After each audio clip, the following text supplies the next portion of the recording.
बिस्मिल्लाहिर्रहमानिर्रहीम। अस्सलाम वालेकुम। मंठार न्यूज़ के नाज़रीन और सामीन, मैं हूं आपका मेज़बान दिलबर हुसैन।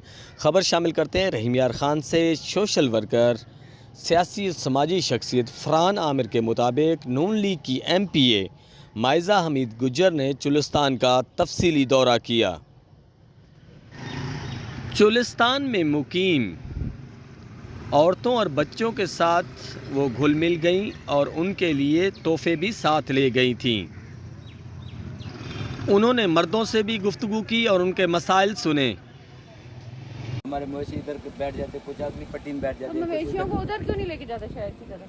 उधर जिम्मेदार हैं, उनकी फसलें वो फिर मारते हैं, हमारे पे चट्टी डाल देते हैं। हमारे भाई हमारा फसल उजाड़ रहे हो आप लोग। कभी कभी हमारे माल को बांध देते हैं घर, फिर हमसे चट्टी भरनी पड़ती है। फसलों में मवेशी नहीं रह सकते, फसलों को खाएंगे। आपकी साड़ी अंदर है, उधर आबादी आबादी नहीं, किधर है आबादी में? आबादी ये पैलेस के सामने है, इधर सादक वाला टिब्बा, उधर हो जाते हैं। अच्छा। रोही सादा देश अबाना में रोही विच रहना है। रोही सादा देश अबाना में रोही विच रहना है।